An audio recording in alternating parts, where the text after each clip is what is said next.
অন্তর্বর্তীকালীন সরকারকে জাতীয় নির্বাচনের জন্য প্রয়োজনীয় সময় দিতে চায় বাংলাদেশ জামায়াতে ইসলাম। দুপুরে গাইবান্ধায় কর্মী সমাবেশে একথা বলেন জামায়াতের আমির ডাক্তার শফিকুর রহমান।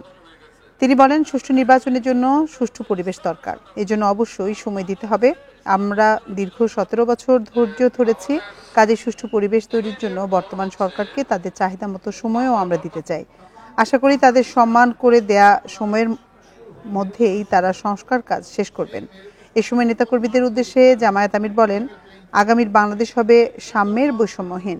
সব ক্ষেত্র থেকে বৈষম্য দূর করতে হবে, যেখানে সংখ্যাগুরু সংখ্যালঘুর ধর্মীয় ভেদাভেদ থাকবে না।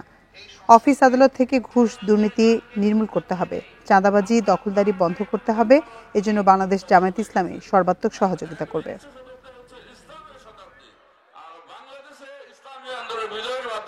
যে আমাদের ইমিডিয়েট গোল হচ্ছে সুষ্ঠু নির্বাচনের জন্য আগে সুষ্ঠু পরিবেশ বা সমতল মাঠ তৈরি করতে হবে, লেভেল প্লেইং ফিল্ড। এটার জন্য কিছু বেসিক সংস্কার লাগবে।